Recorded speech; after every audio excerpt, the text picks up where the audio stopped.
Okay, so what I find to be the best kind of protein for this is a vegan protein blend.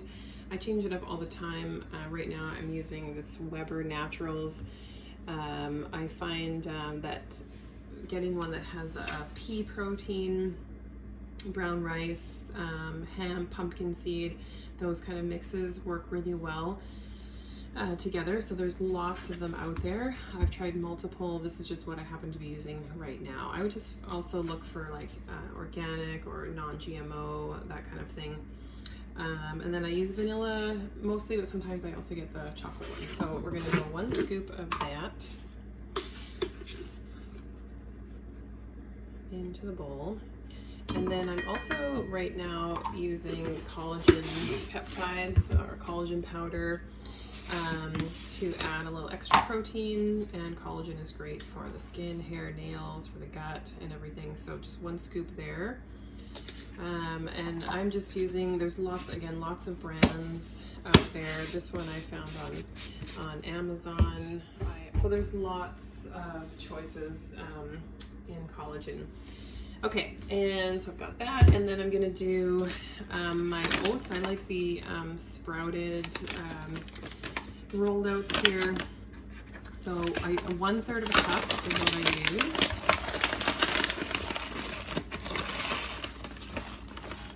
And I toss that in.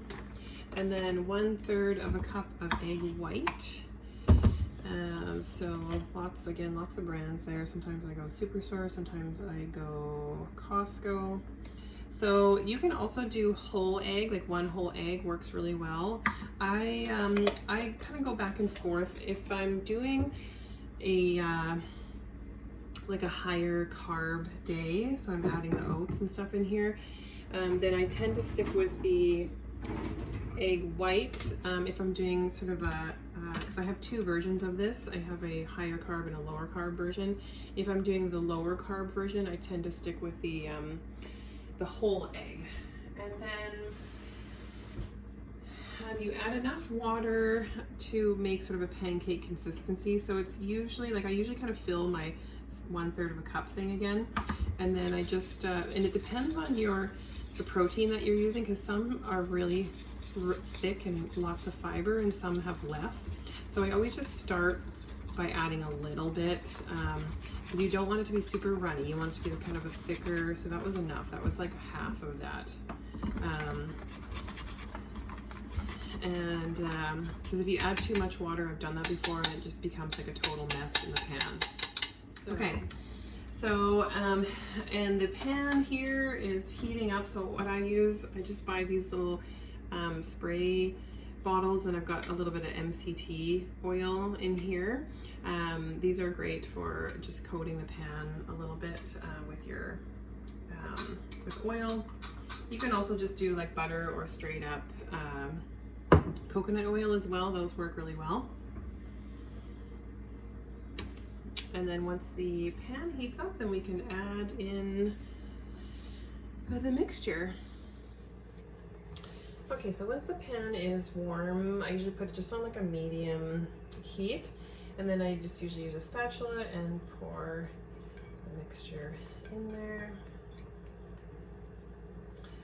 And then I leave it for a few minutes. You can just tell it starts to get firm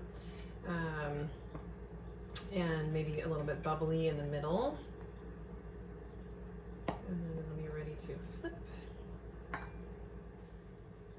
Okay, so now it's nice and firm. You can see a couple little bubbles. It lifts up easily. Make sure you don't do it too soon, otherwise it's just going to become a floppy mess. And we flip it over. It looks nice and golden. All right, so it looks like it is done here.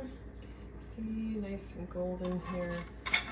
Bringing it out onto the plate. So like I said, depending on the type of protein powder that you use, sometimes they're like flatter like this, sometimes they're a little bit puffier. I use almost like a touch too much water, so it does make it like a larger, flatter one. If I use a little bit less water, it might have been a little bit fluffier and would have stayed a little bit more firm in the pan. So just be careful, just add the water slowly. And then I usually top it with either like peanut butter or almond butter, about a tablespoon, and then sometimes I'll add some banana or strawberries on the side. All right, enjoy.